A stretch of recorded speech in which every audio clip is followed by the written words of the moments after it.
There are going to be all kinds of mistakes in our life. Things that we do that we should not have done. Things that we say that we should not have said. Things that we earned that we should not have earned. Wrong that we did to ourselves, wrong we did to somebody else, wrong we did before Allah Azza wa Jal. There are things we should have done and we refused to do them, or we failed to do them. There are things we should not have done and we did them anyway.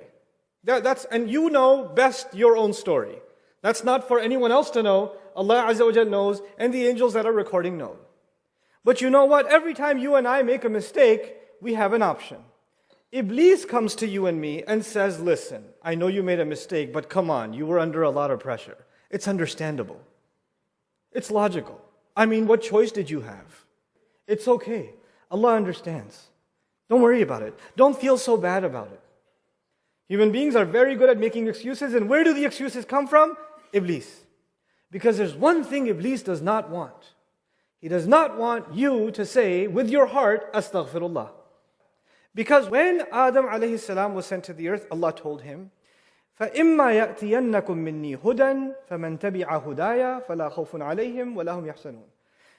Now that I'm sending you to the earth, you will need guidance. You will need guidance. And whoever follows my guidance, they won't have to worry, they won't have fear, they won't have sadness. The first guidance Allah sent to this earth, Allah says, فَتَلَقَّى آدَمُ مِنْ رَبِّهِ كَلِمَاتٍ فَتَابَ عَلَيْهِ. Allah gave Adam alayhi salam words by means of which he turned back to Allah asking for His forgiveness. Asking for Allah's forgiveness was the first guidance given to humanity. That was guidance number one. Before any other teaching, before anything Allah taught us about halal and haram, before anything Allah taught us about remembering Allah in different ways, before anything Allah taught us about the gratitude of Allah and the perfection of Allah, the first thing Allah taught humanity was seek Allah's forgiveness. And you know what? That's how the story of humanity started, by seeking Allah's forgiveness.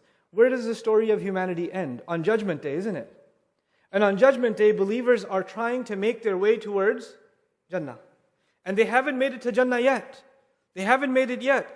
Some people had a lot of faith, so they have a lot of light coming out of their chest and their right hand. And some people have a little bit of faith, so they have a little bit of light coming out of their chest and their right hand. And if you have a lot of light, you know where to go. If you have a little bit of light, you can only take one step at a time.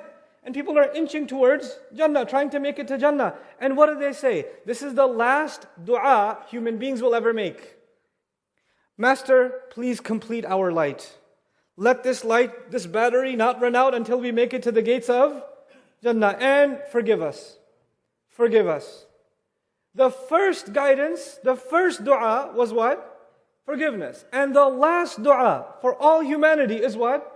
Forgive us. The guidance of Allah begins and ends with seeking forgiveness. And seeking, this astaghfirullah is not something small. It's not a small reason that Rasulullah sallallahu alayhi wasallam asked istighfar of Allah 100 times. Why is Rasulullah sallallahu alayhi wasallam asking for Allah's forgiveness? We know that prophets are free of sin. And on top of that, Allah describes him, as I told you before, as a brilliant sun, flawless. Allah Azza wa Jal will give us the reasons for which istighfar isn't just about doing a sin. Istighfar is about not doing enough. Istighfar is also about not doing enough. No human being should ever feel about themselves that they have done enough for Allah. They have always fallen short. For what Allah gave them, they can never give back. And so they ask Allah's forgiveness for their own shortcomings. You know, Ibrahim alayhi salam built the Kaaba. After all those tests, and when he was building the Kaaba, he said, وَتُبْ عَلَيْنَا, please accept our tawbah. Please forgive us. Why is he asking for forgiveness? Because as I'm putting one brick of the Kaaba on top of the other, I pray that this is good enough. I pray my salah is good enough. I pray my dua is good enough. Because my dua may not be perfect. My salah may not be perfect. My qira'ah of Qur'an may not be perfect. Even when we do good deeds, those good deeds, are they perfect? No. And so because they're not perfect, what will complete, there's a gap. And that gap can only be filled by what words? Astaghfirullah. Astaghfirullah. Our ibadah will always be incomplete without istighfar to Allah Azza wa Jalla. We finish the salah, what's the masnoon dhikr to do? We finish the salah, the first thing we do is what? Astaghfirullah. You know, when some people become impressed, I remind myself of this, I remind you of all of you of this. When some people become impressed with their own good deeds, then they are following the footsteps of shaitan. And it doesn't matter if those are prayers, and it doesn't matter if that's Hajj, and it doesn't matter if it's anything else. If you yourself are impressed with the good that you have done, you're impressed with how patient you are, you're impressed with how kind you are, you're impressed with how much you pray, you are impressed with how much you recite. When you become impressed with yourself, the door of istighfar is closed. Even if you say astaghfirullah, you don't mean it. Because you think it's perfect, you're perfect already. So those are just words, they don't mean anything. The istighfar means nothing if it's not coming from the heart. If you don't acknowledge, and I don't acknowledge that we are flawed, that what we do is not good enough. You know, one time Ali radiallahu anhu was passing by someone who was saying, astaghfirullah, astaghfirullah, astaghfirullah, astaghfirullah, astaghfirullah. And he said, your istighfar needs istighfar. You know. So the last thing I share with you about istighfar, not only does it cover our flaws, not only does it teach us humility, and it teaches us, profoundly it teaches us that we aren't perfect and we will always be making mistakes and we have to admit our mistakes to Allah. By the way, on that note, it's not easy to admit your mistake to another person.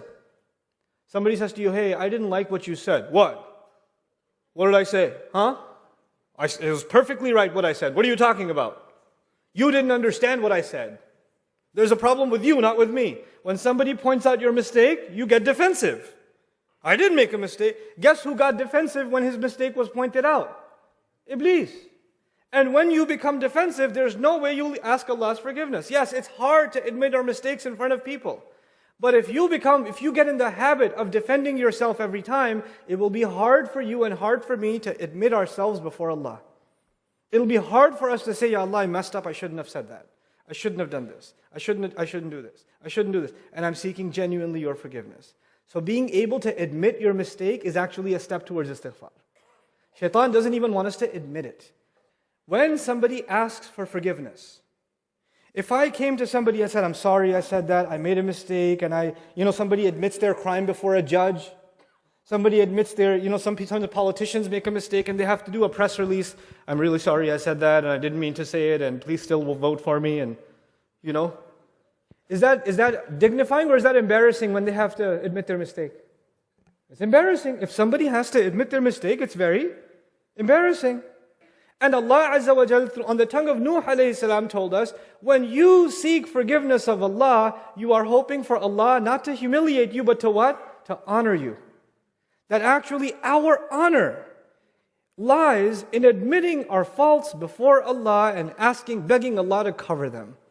That's actually our honor. When we admit ourselves to any other human being, it will be humiliation. When we humiliate ourselves before Allah, that is the only honor a human being will ever have in this life. This is the power of just the words, astaghfirullah. When we say these words, we are transforming our lives. We're opening the doors to rizq. We're dignifying ourselves. We are reminding ourselves of the journey of Adam alayhi salam and the journey we will all be taking as we walk into the gates of Jannah.